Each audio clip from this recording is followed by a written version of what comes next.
Hey, Happy New Year, everyone. Welcome back. It's 2021, so I want to start off this year with an awesome review of something that I've been very excited about this entire year, and it's finally come out. This is the iiRcade. The I is basically a riff off of the Wii, which means you and me, two players. So, cool name, you get used to it. But this was announced back in January by a man named Zhang at CES, and he wanted to bring to the arcade, the smaller arcade market, a licensed arcade cab where it comes with its own little app store involving all these different games. So, thinking about that, you wonder how many games will this come out with. It was promoted on the Kickstarter as having over 200 licensed games at some point.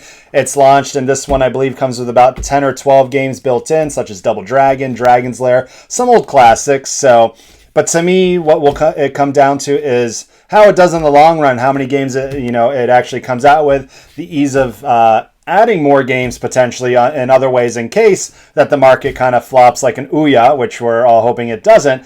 But the quality of this I've been seeing in other reviews so far has been top notch. Back when the Kickstarter was launched, it had a $50,000 goal, and it actually reached about $650,000 or so. So it did very well. A lot of people very excited about it. The reason I really like the iiRcade is the team behind it, Zhang, has been very forthcoming and open with everyone on the progress and how it's been coming together. So now that it's launched, I'm seeing people, excited, wondering which container ship. But got this actually a few days ago, but I was in Jacksonville for a tribute show to Brody Lee, a beautiful, emotional show with my friends over at All Elite Wrestling.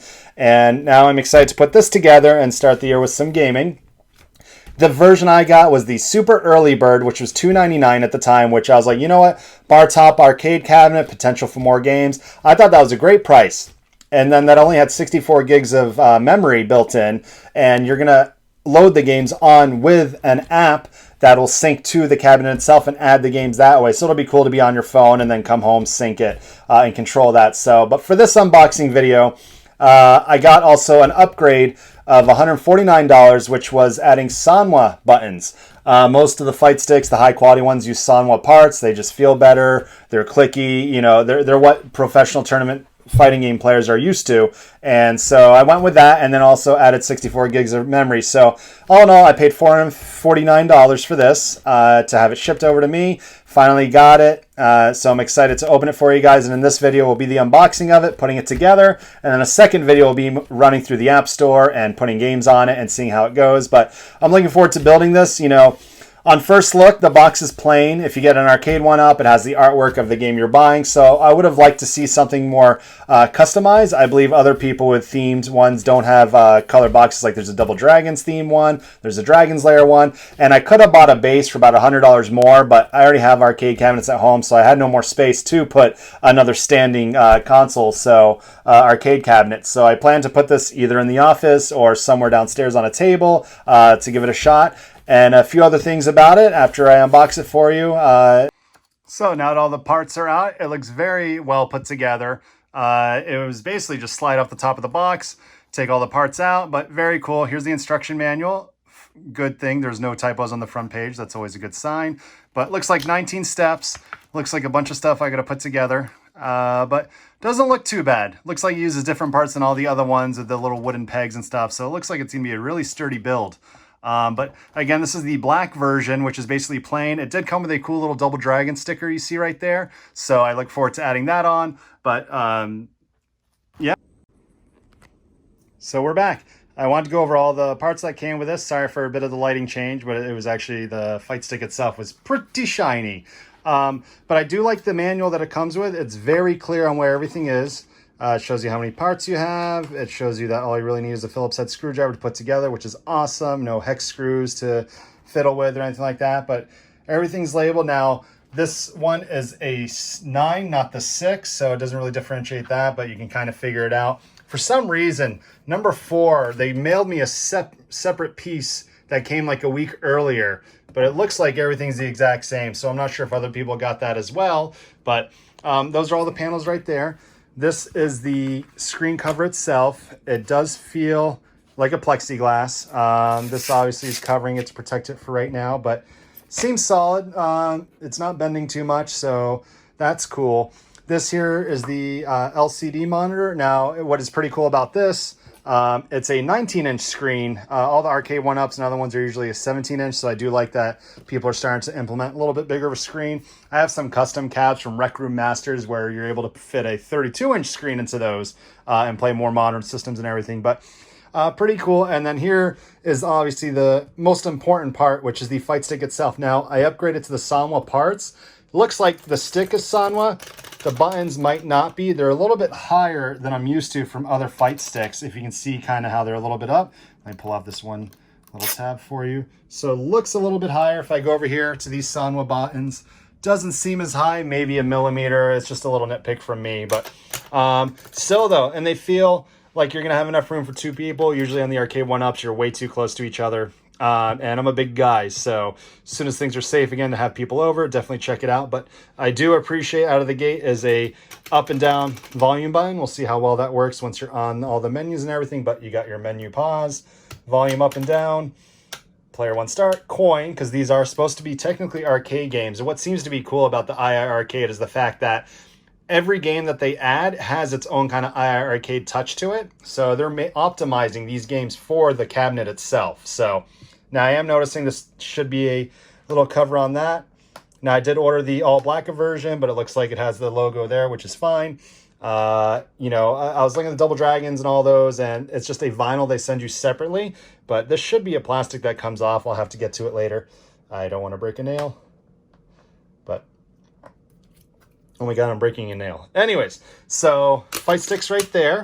Here is the speakers. Now these are 100-watt speakers, I believe, 50 watts each. Supposedly super duper loud, but it's cool that the speaker board itself is separate.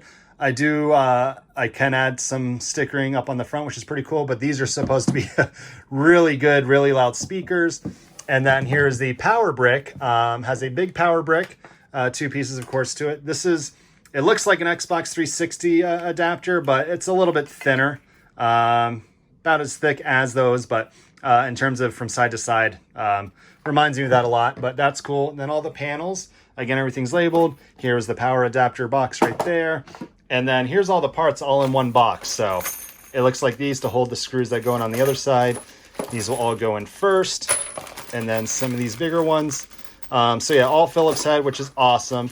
These look like the rubber feet for underneath. And then this is usually so you can tie it to the wall. But all in all, actually, this looks like it relatively should be easy to build. I will do my best.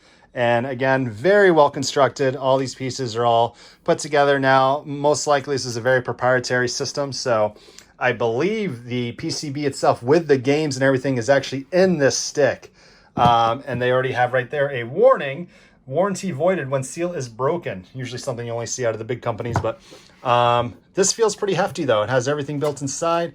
Show you all the ports on the back of this thing. So kind of probably air to breathe to probably get in there, but looks like just 4 big screws to get in and out of there. I'm seeing these 2 things on the sides. Those could be for other buttons, or no, it just looks like it's the deck that holds everything together. But DC port, these are the 2 proprietary connectors, and to connect it itself to the LCD. And then HDMI out, which should be easy to get to. We'll find out when I construct this thing, but I like that. You know, if you were to have big arcade games or maybe some kind of tournament on this thing, it'd be cool to have this connecting out to a bigger TV so all your, friends and family can watch. But we'll see. But for so far, this looks very well put together. It's just awesome. It's 2021 now, and everyone's building their own home arcades. It's great for all the nostalgia. So I'm excited to put this thing together.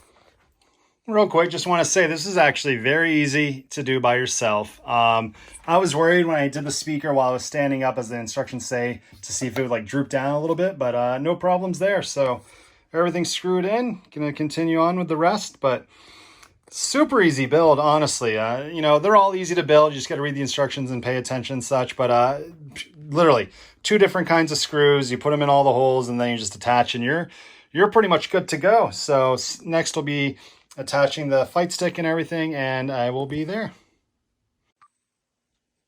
So here are the few final pieces. Again, very easy to build. Now just to basically connect everything. So everything's basically on the back of the monitor. Just going to connect this is to the 2 50-watt speakers, totaling 100. Okay. Oh, man, why can't they just use simple USB?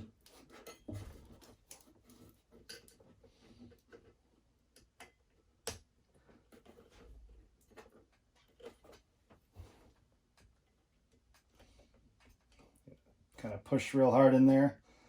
And looks like it is connected. No satisfying click or anything, but gets the job done. But that's a lot of wires just for a speaker system. And then super easy to match things up. This looks like it's going to be to the PCB itself. Just plug that in there. Another one where it's going to be upside down. That was easy. This.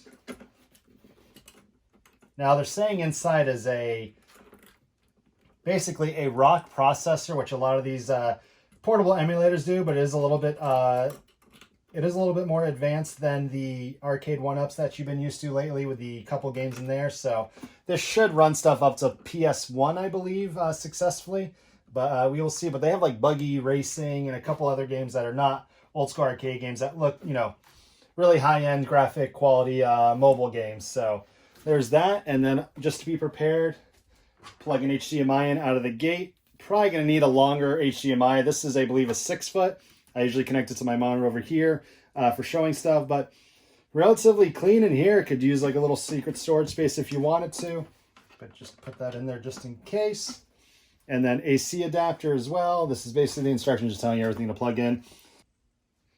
So I almost made a mistake. You're actually supposed to feed these, the HDMI and the power, through the back panel, through an actually already prepared hole right there. So do that now, feed these through the bottom here. But I do like that you have enough wiggle room to put it underneath there. That way, if you don't want the cables or you have somewhere permanent, you're going to put just the bar top. It'd be very cool to hide that wire completely on the bottom and not coming out the back of it. So giving you options is always a plus. Like this. And all in all, this build honestly took me not even 25 minutes, 30 minutes tops. So super duper easy to build. Good job to iiRcade for putting together one of the easiest cabinets. Would be nice if they came pre-built, but we can't always get what we want. But yeah, plenty of wiggle room right there. Would be cool to have the power cable in the box, so you can. So if you are putting this up somewhere very close to an outlet, you can do that. So you have a couple options there where you can pick and choose where you want to put it.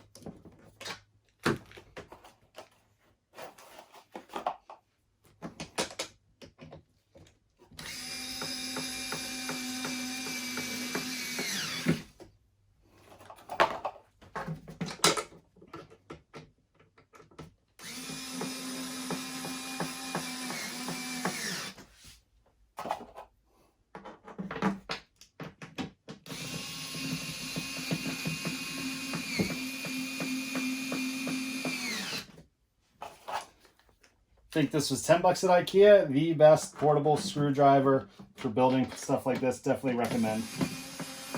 Battery powered, and honestly, I haven't charged this thing in like probably 2 years. It's still going. So there you have it. There's the build. Why don't we turn this sucker on for you?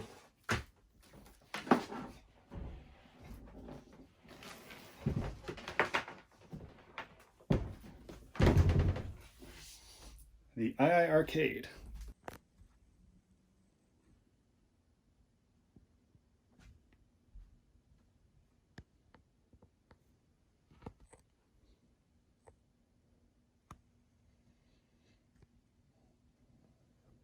Quick thing to point out, this just slides right in, but it does slide up a little bit, so it's not firm, but lots of fingerprints. Prepare to dust this thing off a lot. So, yeah, I might have preferred like a expensive Gorilla Glass or something along those lines, but let's turn it on.